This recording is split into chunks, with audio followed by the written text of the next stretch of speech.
Hi everyone, welcome back to my YouTube channel. हम लोगों ने इंडियन पॉलिटी की एमसीक्यू की सीरीज़ स्टार्ट करी है। लास्ट वीडियो में हम लोगों ने फंडामेंटल राइट से रिलेटेड एमसीक्यू को प्रैक्टिस किया था और आज हम फंडामेंटल राइट से रिलेटेड ही नेक्स्ट एमसीक्यू को प्रैक्टिस करेंगे। हमारा जो फर्स्ट एमसीक्यू है वो है मौलिक अधिकारों का प्रमुख उद्देश्य है। इसका जो करेक्ट आंसर है वो है ऑप्शन बी, व्यक्तिगत स्वतंत्रता को सुनिश्चित करना। फंडामेंटल राइट्स होते क्या हैं, इनको मौलिक क्यों कहा जाता है? इसका सिंपल सा आंसर ये होता है कि जो फंडामेंटल राइट होते हैं इन्हें कॉन्स्टिट्यूशन के द्वारा गारंटी और सिक्योरिटी प्रोवाइड करवाई जाती है और ये हमारे सर्वांगीण विकास के लिए आवश्यक होते हैं। फंडामेंटल राइट को इंडियन कॉन्स्टिट्यूशन के पार्ट 3 में वर्णित किया गया है और इनका वर्णन आर्टिकल 12 से लेके 35 तक किया गया है। इंडियन कॉन्स्टिट्यूशन का जो पार्ट 3 है इसको हम भारत का मैग्ना कार्टा भी कहते हैं, क्योंकि मैग्ना कार्टा क्या होता है? मैग्ना कार्टा एक प्रकार का डॉक्यूमेंट्स था जो 1215 ईस्वी में किंग जॉन्स के द्वारा सामंतों के दबाव में आकर लागू किया गया था। नेक्स्ट जो क्वेश्चन है वो है मूल अधिकारों को प्रवर्तित करने की शक्ति प्राप्त है। इसका जो करेक्ट आंसर है वो है ऑप्शन डी, उच्चतम और उच्च न्यायालयों को। नेक्स्ट क्वेश्चन है भारतीय संविधान में प्रदत्त मूलभूत अधिकारों को निलंबित करने वाली सत्ता है। इसका जो करेक्ट आंसर है वो रहेगा option D, president. Next question है समानता का अधिकार भारतीय संविधान के किन 5 अनुच्छेदों में दिया गया है? इसका जो करेक्ट आंसर है वो है ऑप्शन सी, आर्टिकल 14 से लेके 18 तक। नेक्स्ट क्वेश्चन है भारतीय संविधान में निम्नलिखित अनुच्छेदों में से कौन विधायन सत्ता पर पूर्ण नियंत्रण लगाता है? इसका जो करेक्ट आंसर है वो रहेगा ऑप्शन ए, अनुच्छेद 14। जो आर्टिकल 14 है वो हम लोगों को कानून के समक्ष समानता प्रोवाइड करवाता है। नेक्स्ट जो आर्टिकल है आर्टिकल 15, ये धर्म, मूल वंश, लिंग और जन्म स्थान के आधार पर किसी भी व्यक्ति के साथ किसी भी प्रकार के भेदभाव की मनाही करता है। नेक्स्ट जो आर्टिकल है वो है आर्टिकल 16, ये लोक नियोजन के विषय में अवसर की समानता प्रोवाइड करवाता है। नेक्स्ट जो आर्टिकल है वो है आर्टिकल 17। आर्टिकल 17 हमें अस्पृश्यता की समाप्ति की व्यवस्था करता है। नेक्स्ट जो क्वेश्चन है वो है विधि के सामने समानता का अधिकार है, ये एक प्रकार का नागरिक अधिकार है। इसका जो करेक्ट आंसर है वो रहेगा ऑप्शन ए। नेक्स्ट क्वेश्चन है भारतीय संविधान की छुआछूत उन्मूलन से संबंधित अनुच्छेद है। इसका जो करेक्ट आंसर है वो रहेगा option C, article 17। Next question है समानता का अधिकार भारतीयों के लिए सुनिश्चित करता है। इसका जो करेक्ट आंसर है वो रहेगा ऑप्शन डी, उपयुक्त सभी। नेक्स्ट क्वेश्चन है संविधान के किस अनुच्छेद के प्रावधानों के अंतर्गत भारत सरकार द्वारा भारत रत्न, पद्म विभूषण आदि अलंकरण प्रदान किए जाते हैं? इसका जो करेक्ट आंसर है वो रहेगा ऑप्शन बी, आर्टिकल 18। आर्टिकल 18 में सेना या विद्या संबंधी सम्मान के सिवाय सभी उपाधियों पर रोक लगा दी गई है। आर्टिकल 15 हम लोगों ने प्रीवियस क्वेश्चन में डिस्कस कर लिया है और जो आर्टिकल 23 है वो बाल श्रम का निषेध करता है। नेक्स्ट क्वेश्चन है स्वतंत्रता के मूल अधिकारों से संबंधित संविधान के अनुच्छेद 19 के अंतर्गत कितने प्रकार की स्वतंत्रताएं प्रदान की गई हैं? इसका जो करेक्ट आंसर है वो रहेगा ऑप्शन सी। आर्टिकल 19 के अंतर्गत हम लोगों को 6 प्रकार की स्वतंत्रताएं दी गई हैं, जिनमें से फर्स्ट जो स्वतंत्रता है वो है freedom of speech and expression.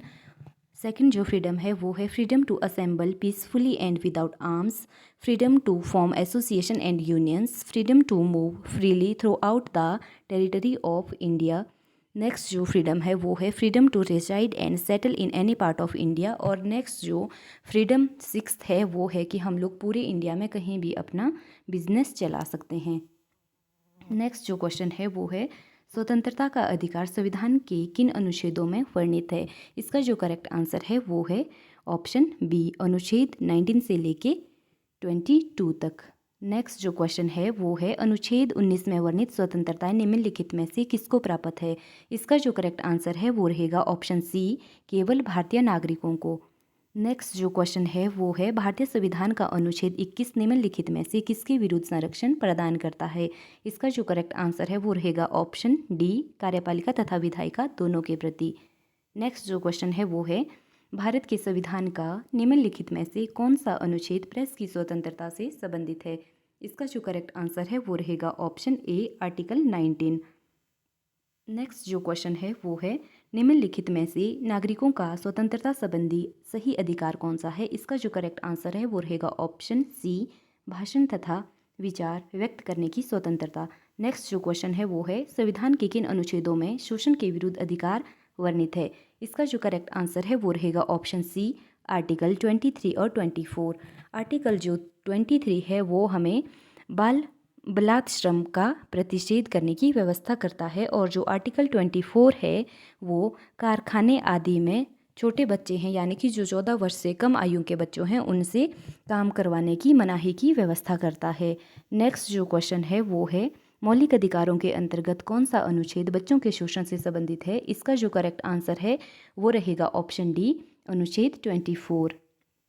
Next जो क्वेश्चन है वो है भारत के संविधान के अंतर्गत किस आयु के बालक को किसी कारखाने आदि में काम करने की मनाही की व्यवस्था की गई है। इसका जो करेक्ट आंसर है वो रहेगा ऑप्शन ए, 14 वर्ष से कम आयु के जो बच्चे हैं उनसे हम किसी भी प्रकार का काम कारखानों में नहीं करवा सकते हैं। नेक्स्ट जो क्वेश्चन है वो है निम्नलिखित में से किस अनुच्छेद में कहा गया है कि किसी भी व्यक्ति को एक ही अपराध के लिए एक से अधिक बार दंडित नहीं किया जा सकता है। इसका जो करेक्ट आंसर है वो रहेगा ऑप्शन ए, 20। नेक्स्ट जो क्वेश्चन है वो है धार्मिक स्वतंत्रता का अधिकार संविधान के किन अनुच्छेदों में वर्णित है। इसका जो करेक्ट आंसर है वो है ऑप्शन डी, 25 से 28 तक हमें धार्मिक स्वतंत्रता का अधिकार प्रदान किया गया है। अनुच्छेद 23 और 24 में धार्मिक शोषण के विरुद्ध अधिकार है और 19 से 22 तक स्वतंत्रता का अधिकार है और उससे पहले 18 तक समानता का अधिकार का वर्णन किया गया है। नेक्स्ट जो क्वेश्चन है वो है भारतीय संविधान के अनुच्छेद 25 का संबंध है धर्म की स्वतंत्रता से। इस आर्टिकल में हम लोगों को यह व्यवस्था प्रदान की गई है कि हम लोग किसी भी प्रकार के धर्म को एडॉप्ट कर सकते हैं, उसका प्रचार प्रसार कर सकते हैं। नेक्स्ट जो क्वेश्चन है भारतीय संविधान का कौन सा अनुच्छेद अल्पसंख्यकों को अपने मनपसंद शिक्षण संस्थाओं को स्थापित तथा संचालित करने का अधिकार को संरक्षण प्रदान करता है। इसका जो करेक्ट आंसर है वो रहेगा ऑप्शन डी, आर्टिकल 30। नेक्स्ट जो क्वेश्चन है वो है भारतीय संविधान के किस अनुच्छेद में संवैधानिक उपचारों का अधिकार दिया गया है। कॉन्स्टिट्यूशनल रेमेडीज़ का जो राइट है वो हम लोगों को आर्टिकल 32 में दिया गया है। नेक्स्ट जो क्वेश्चन है वो है निम्नलिखित मौलिक अधिकारों में से किसे डॉक्टर भीमराव अंबेडकर ने संविधान का हृदय और आत्मा की संज्ञा दी है। इसका जो करेक्ट आंसर है वो रहेगा ऑप्शन बी, संवैधानिक उपचारों का अधिकार। संवैधानिक उपचारों के अधिकार को आर्टिकल 32 में वर्णित किया गया है जिसे डॉक्टर भीमराव अंबेडकर ने heart and soul of Indian constitution की संज्ञा दी है। नेक्स्ट जो क्वेश्चन है वो है संवैधानिक उपचारों का अधिकार किन परिस्थितियों में निलंबित हो जाता है। इसका जो करेक्ट आंसर है वो रहेगा ऑप्शन डी, उपयुक्त सभी परिस्थितियों में। नेक्स्ट जो क्वेश्चन है वो है संविधान के किस अनुच्छेद द्वारा सिखों द्वारा कृपाण धारण करना धार्मिक स्वतंत्रता का अंग माना गया है। इसका जो करेक्ट आंसर है वो रहेगा ऑप्शन बी, आर्टिकल 25। नेक्स्ट जो क्वेश्चन है वो है निम्नलिखित में से कौन सा अधिकार भारतीय संविधान के अनुच्छेद 32 के अंतर्गत प्रवर्तित किए जा सकते हैं। इसका जो करेक्ट आंसर है वो है ऑप्शन डी, उपयुक्त सभी। नेक्स्ट जो क्वेश्चन है वो है मौलिक अधिकारों को लागू करने के लिए निम्नलिखित में से किसी न्यायालय द्वारा जारी किया जाता है। इसका जो करेक्ट आंसर है वो है ऑप्शन सी, रिट।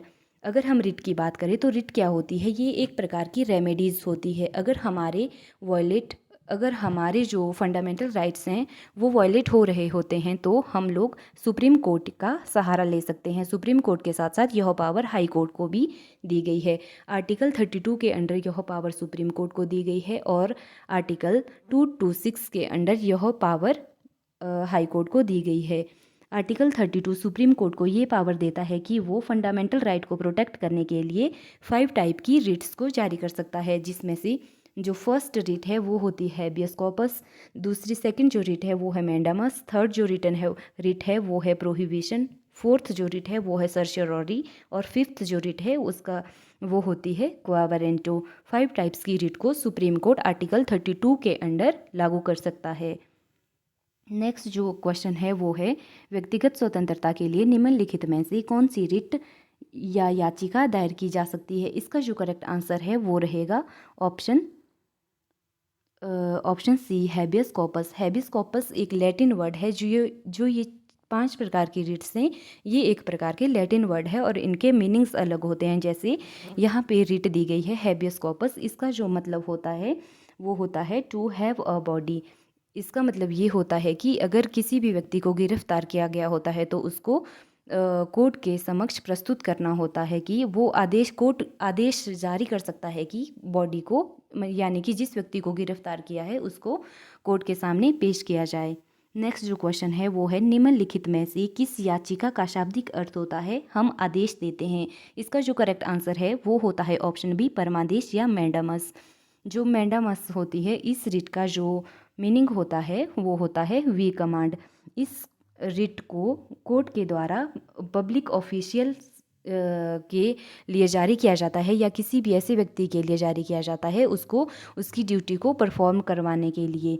यह रिट जो भारत में सुप्रीम कोर्ट या हाई कोर्ट द्वारा किसी व्यक्तिगत या सार्वजनिक संस्था को आदेश देती है कि वह अपने कर्तव्य का पालन करे। किसी भी जो भी पब्लिक ऑफिशियल्स के व्यक्ति होते हैं अगर वे अपने कर्तव्य का पालन नहीं करते हैं तो इस रिट को जारी किया जाता है हाई कोर्ट या सुप्रीम कोर्ट के द्वारा।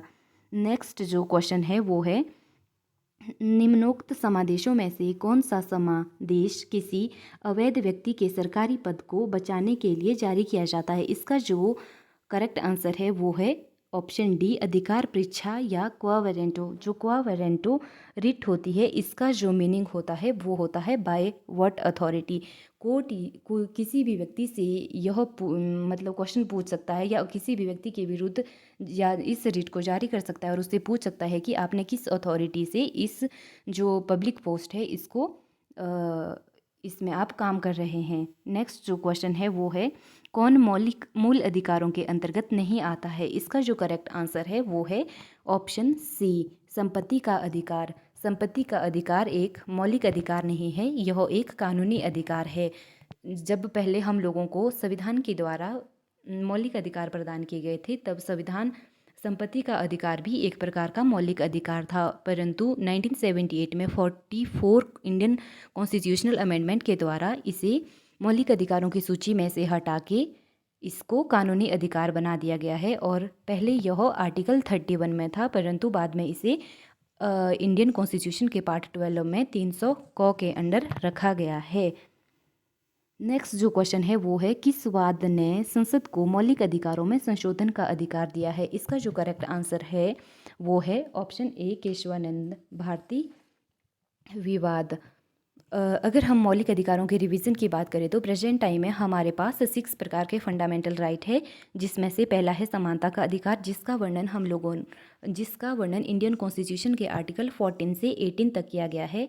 सेकंड नंबर पे आता है स्वतंत्रता का अधिकार जिसका वर्णन अनुच्छेद 19 से 22 तक किया गया है। तीसरे नंबर पे आता है शोषण के विरुद्ध अधिकार जिसका वर्णन 23 और 24 में किया गया है। फोर्थ पे आता है धर्म की स्वतंत्रता का अधिकार जिसका वर्णन आर्टिकल 25 से 28 तक किया गया है। फिफ्थ नंबर पे आता है संस्कृति और शिक्षा संबंधी अधिकार जिसका वर्णन आर्टिकल 29 और 30 में किया गया है। उसके बाद आता था संपत्ति का अधिकार परंतु इसको आर्टिकल 31 से हटा के 300 क में रखा गया है। और जो 6th प्रकार का हमारा मौलिक अधिकार है वो है कॉन्स्टिट्यूशनल रेमेडी यानी कि संवैधानिक उपचारों का अधिकार जिसको आर्टिकल 32 में वर्णित किया गया है।